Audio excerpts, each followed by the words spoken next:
Have you ever felt like your own mind is your biggest obstacle? Full of dreams, but also full of distractions, procrastination, and a constant chaotic buzz?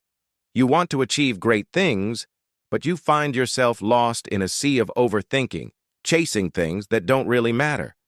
If that sounds familiar, then you're not alone.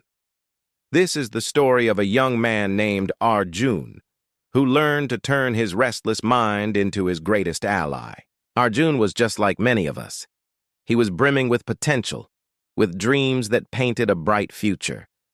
But when it came to the day-to-day, he was stuck. He'd start a project with enthusiasm, only to find himself scrolling through his phone an hour later. He'd plan his day meticulously, but by noon, his to-do list would be forgotten, buried under a pile of impulsive decisions and "I'll do it later" promises. His mind, he felt, was a wild, untamed river, flowing in every direction but the one he wanted to go. It was busy, it was chaotic, and it left him feeling exhausted and defeated before he even began. One afternoon, overwhelmed with frustration, Arjun went to see his mentor, an old wise man known for his calm demeanor and insightful advice. "Master," Arjun began, his voice heavy with despair, "I want to succeed, I truly do. But I feel so lost. I can't focus on anything for more than a few minutes. It feels like my mind has a will of its own, and it refuses to listen to me." He looked down, almost ashamed of his own lack of control. "What am I doing wrong?" The mentor listened patiently, his gaze calm and steady. When Arjun finished, the mentor didn't offer a complicated solution or a magic trick. Instead, he said something simple, yet profound. "Discipline," he began, his voice gentle but firm, "begins with clarity. Without a clear destination, your mind is like a river without banks. It spreads thin, it flows everywhere, it creates swamps and puddles, but it never gathers the force to carve a path to the sea. It achieves nothing of substance." Arjun was puzzled.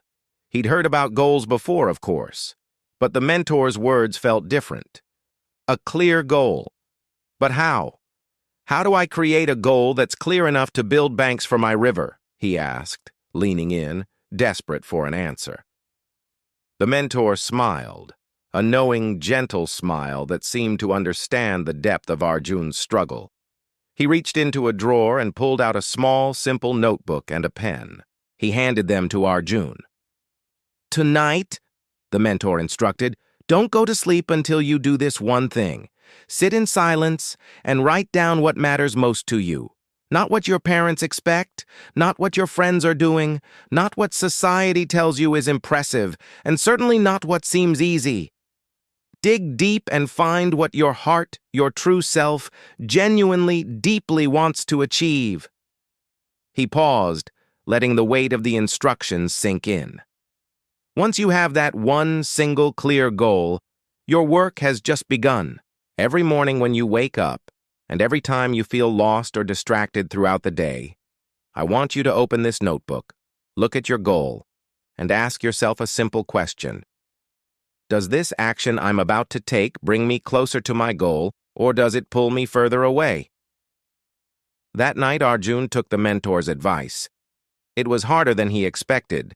His mind threw up all sorts of ideas: money, fame, travel, things he thought he should want.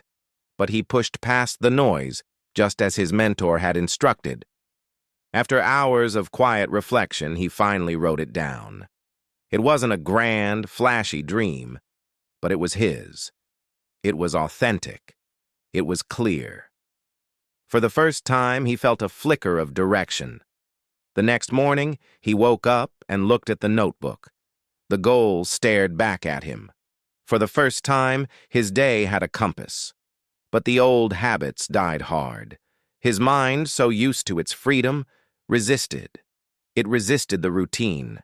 It resisted the focus. It screamed for distraction, for comfort, for the familiar chaos.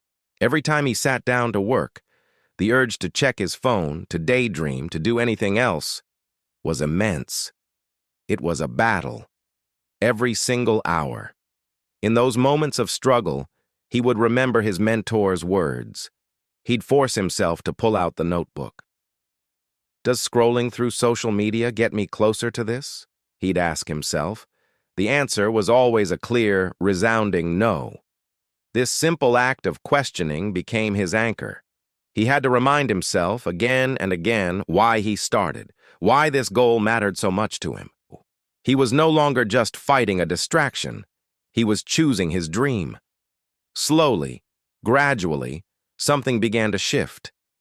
It wasn't a sudden, dramatic change, but a subtle, powerful transformation.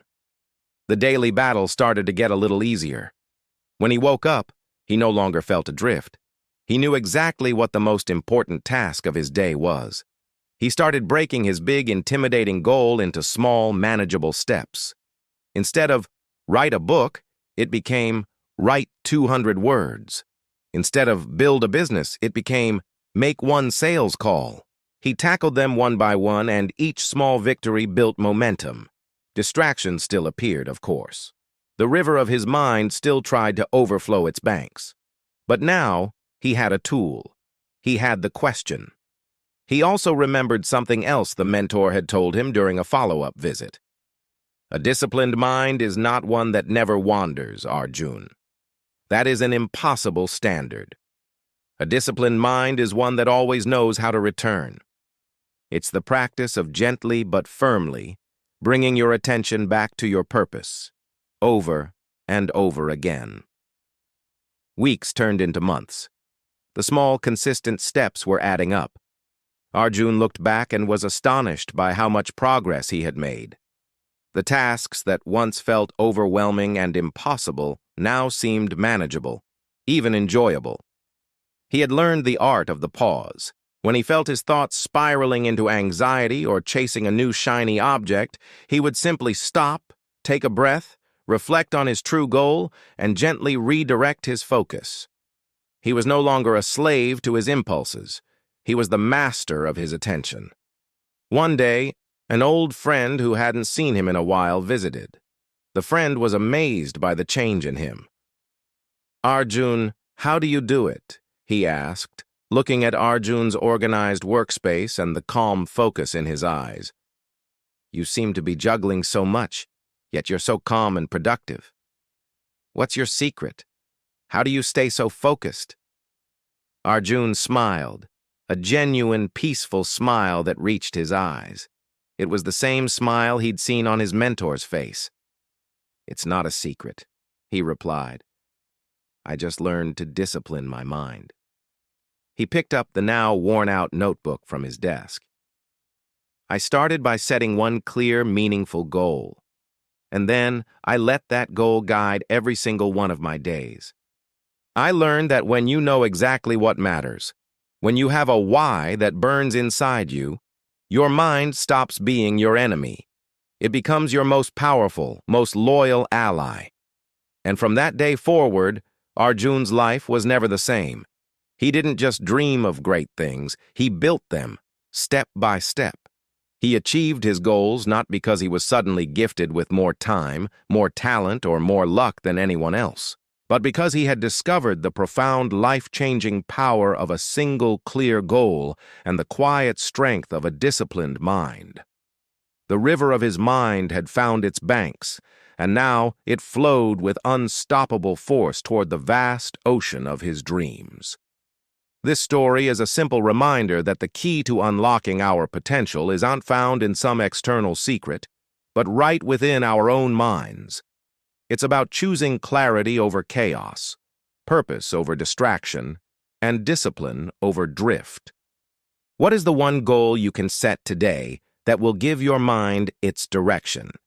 If this story resonated with you and gave you a little spark of inspiration, please consider subscribing to our channel, Stories by Heart.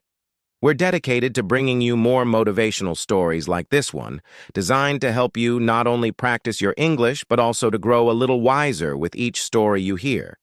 Thank you so much for listening, and we'll see you in the next one.